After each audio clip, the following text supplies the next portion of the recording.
Hello and welcome to WOR Mexico. Yes, we're back at Mexico for the second time this week. PSGL was on Wednesday and now WOR is on the Sunday, of course. I don't think it was on purpose that they both had Mexico this week. I just think it lined up as a coincidence in the championship calendars that were prepared a very long time in advance. So quite a nice thing for the drivers anyway. It gives us an opportunity to do a back-to-back run plan and sort of analysis of the first race and then try to improve for the second race. And that's something I felt like I was able to do. Between the two races, I was able to improve my driving quite a lot and feel a bit more comfortable with the car. So, looking to put that into action here today in the first part of Q1. That is a dry session. But as we get through Q2 and Q3, it's going to get wetter and wetter and wetter. And the same is true with the race as well. But we need to be looking to maximize our first lap of Q1 here. And it's been a pretty good lap, a little bit out of shape in the first sector and a little bit conservative in the second, but still a 7.33 middle split is quite quick, to be honest. It's quite nice, and we hook up the apex beautifully there. And now into the final apex of the lap, sliding around the final corner, open up the ERS button, and now running up to the line. You can see we do a 12.8, and that puts us provisionally fastest. But you can see it's going to be raining in Q2 and Q3, as I just mentioned before. So we decided to go back out on another set of tires just for fun, to be honest. We didn't need the lap. We just thought, okay, might as well use the tires and just go and have a bit of fun. So I'm pushing forward to try and do a PB. So we're absolutely sending it, just having a bit of a laugh at the moment. Going for the left-hander, run wide over the exit curb. You hear me actually say oops in the moment. But yeah, was over a temp up, just having a bit of fun sending it on this lap. So not often we get these opportunities just to have a chill lap, enjoy lap. In league racing and competitive racing as well, so just took the opportunity and now sending it through the final sector. So yeah, lost a little bit of time, but we're still going to improve on the lap. But yeah, we could have got closer to a PB, but it is what it is. We're going to be through Q1 anyway, so it was just a bit of a funsy. And I was going for the PB.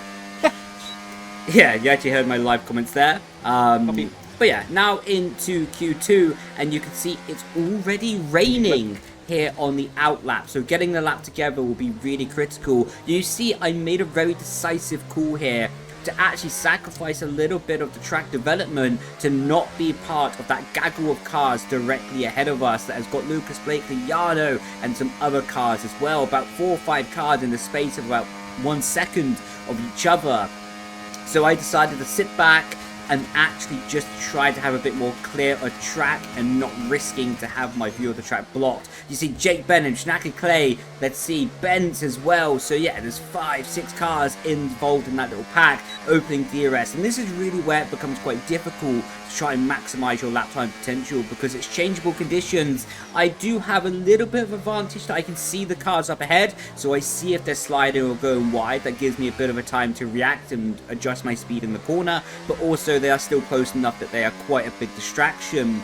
So going into the left-hander, you can see we play it quite conservatively on the inside and outside curbings because, yeah, we're not going to get another lap in this session if we want to be going through to Q3. So we have to be fast, we have to be on the limit, we have to keep the pace high to not drop the tire temperatures too much, but equally we have to take some risks because this grid is stacked full of esports drivers. So into the final apex lap, you can see leaving a very, very big gap to the white lines around the final corner. I actually closed into the pack ahead, so I was confident I was going to go through, and you can see we do end up in P6, and that is Q2 done for now. You can see now Q3, and yeah, you can see how much how heavier the rain is right now. First lap of Q3 on an intermediate set of tires, and now just skating around the final apexes here, just trying to put a lap together to get us onto the board around the final apex of the lap, building up the traction, trying to choose the shortest line up to the start-finish line. And you see we provisionally go fastest as well with a 24.2, but now it's the final lap and the track is drying massively, and this is going to be an opportunity to go to pole position here in Mexico City. We are P4 provisionally starting this lap, but the track is improving rapidly, so that's going to be last. If we do not improve, that is pretty much going to be last here today. So down the pit straight, using up the ERS, already finding a bit of time between the battery deployment strategies from the first lap to the second lap. Already a temp up into turn 1, hard on the brakes, now letting the car rotate, a bit skittish on the rear axle, a bit of understeer from the front axle as well, just trying to pick up a bit of grip and not really hooking up that well for the first load of corners. The tyres were not really ready, so I could have done a better job preparing them. Into the second sector though, and you can see the rear tyres are still moving around, but the front tyres are now starting to bite into the asphalt. Good rotation through the right-hander, but we're going to make a mistake. We're going to lock the rears on the outside curbing, and you can see big snap of oversteer, and that cost us a lot of time. Was able to recover back to the apex, but still a lot of time lost into the middle sector. Now we're really pushing it out of line. The rear tyres are not sticking to the road how I would like it. About 7-8 corrections during that one sequence alone. You can see 2 seconds up on the delta though. We don't go purple in the middle, so that's not been good. It's not what we're looking for. Through the right-hander, almost invalidating the left, and now through the left-hander. Again, big snaps of oversteer on the rear axle of the car. We're just going to have to try and hang on to it through the final corner. Again, big oversteer, so this has not been optimal, fast, clean, or decisive. None of the above, but we do go provisionally fastest, and you can see I'm not happy with that. That's not going to be enough for pole position. And you can see that does put us down in P6. 4 temps off pole position of Tom Manley. So yeah. Wow, what woulda, coulda, shoulda, but now we're going to be in the race, and we're going to have to make up for that mistake during qualifying on the first lap here. We're starting on the medium tyres, lights out, and away we go. You can see immediately we get the jump on Istvan Pukki into the slipstream of Joris up ahead, and we are going to be making up for our mistake in qualifying, and we are going to be sending it in turn 1. We're already up into P3, but we're going to be late on the brakes around the outside, and now we're going to be down the inside as well. You can see we had to cut the corner there just to avoid a bit of contact, and now around the outside we get the traction, and we are going. If I get that back, I think I'm safe. We went from P6 to P2 in the first sector of the race, and that has brought our race alive. So we made the mistake in qualifying. We didn't hook up the lap. We didn't do what we could have done in the session with the adaptable conditions, but we have more than made up for that here right now on lap 1, and we have brought our race alive. You can hear me say, should I give that back? But both my engineer and I agreed that we shouldn't. Basically, I wanted to avoid a penalty, or possible penalty, from cutting the corner. But yeah, it was more than fair. We was avoiding a bit of the collision. So, moving on into the end of lap 1, you can see what a transformation. What a transformation. Going from possibly being P6, P5, P4 maybe, all the way into now, we'll be going down the pit straight here on lap 2, and we're going to be into the race lead.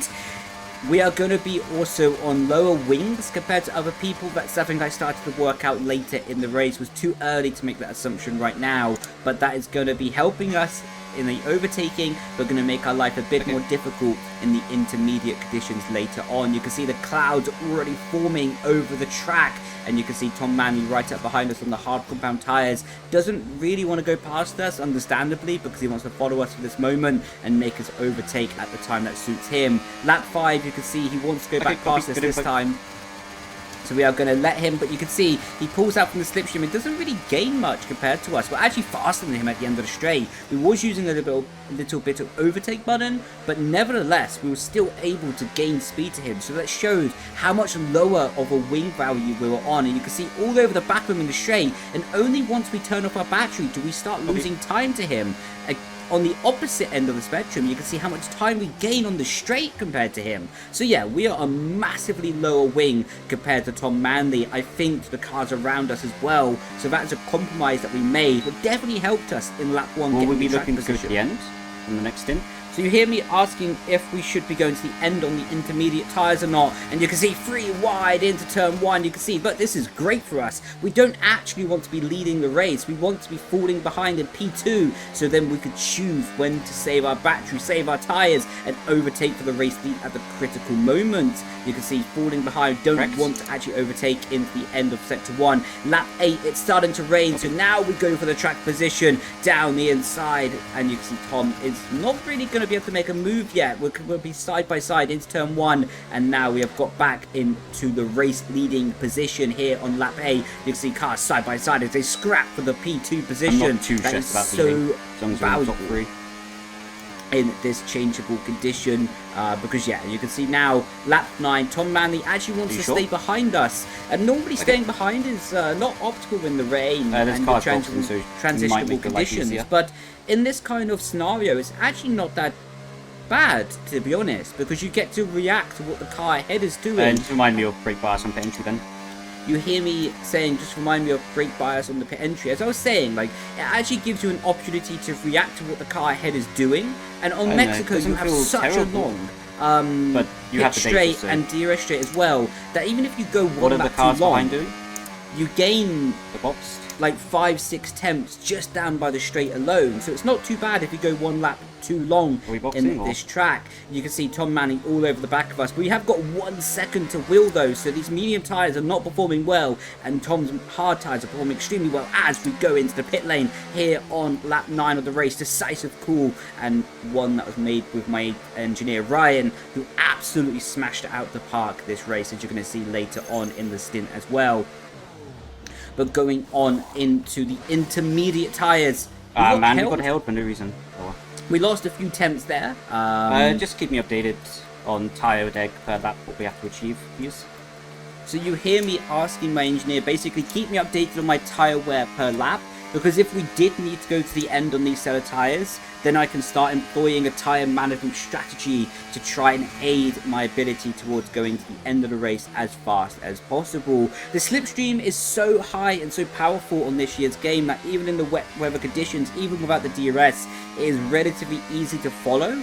So you can see I'm not actually using that much battery on my outlap right now, because I want Will and I want Reese behind me to actually really keep up with me, because I want to undercut Tom as much as possible and get as many cars between him and I as possible as well, and that can give us a better chance of winning this race. It's much easier to fight cars on the same tyre life as you, rather than people have better and fresher tyres. You can see Tom coming out the pit lane on the right hand side, and he is actually going to get jumped by Will as well. Do you hear me mentioning Silverstone, where boxing later in the race became a faster strategy than coming I'm still managing all the way quite to a lot. The end of the race? As much as I can anyway. And again, you can hear me just saying that I'm just managing my rear tyres as much as possible, because yeah, at this moment in time we still hadn't decided if we want to go to the end of the race on these set of tyres or not. And it is purely a situation of now managing the tyres, bringing the pace in, just trying not to overstress our tyres for no reason. Again, like I said earlier, it's quite easy to follow in the slipstream on this year's game, even in the wet weather conditions. So just there's no point to try and extend the gap for no reason. It would be wasting our tyres, wasting our battery, and giving other people an easier opportunity to catch up later in the race. You can see now, this is when I started to understand that we was a much lower wing compared to other people, because only when they pressed the overtake button were they able to try and close in on us on the straight. In normal situations, it was actually faster in the straight line speed, as Tom Manley here on lap 15 is making his way up into P2. And yeah, what a strong race from Tom. You know, if I'm correct in saying, he was up there in the qualifying as well. I think he was on pole position, if I'm correct in saying, if I remember correctly. And his pace in the rain was absolutely phenomenal. Like I say, he was on higher wing than us, so it was definitely a bit more helpful in this wet weather condition, and in the dry condition we had a bit more advantage because of being on lower wing. Long plan, but long championship. You hear me just say long plan, long championship, long race. Basically just not to fight him for no reason, and to try and use his extra pace to try and drag us away from the cars behind, if we can do that without wasting our battery, without wasting our tyres as well.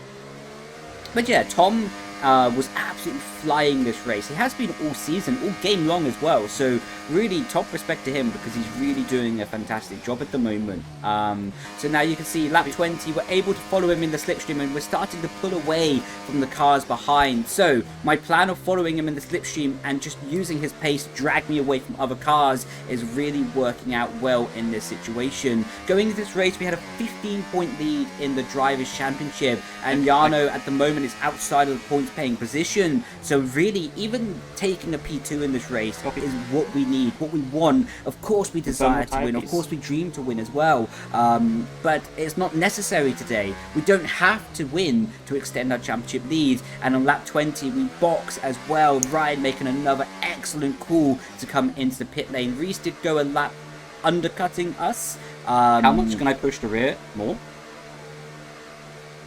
So you hear me asking there, how much more can I push the rear in this next stint? Because of course in the first stint I was managing the tyres quite a bit in the first few laps, just trying not to overheat them in the dry conditions and trying to make sure that if I did need to go to the end of the race on that set of tyre, I could. But now with the track being much more wet and basically knowing that we've already done a pit stop, we can push these tyres much harder, much faster, and extrapolate the maximum pace possible. Or what would have mine been?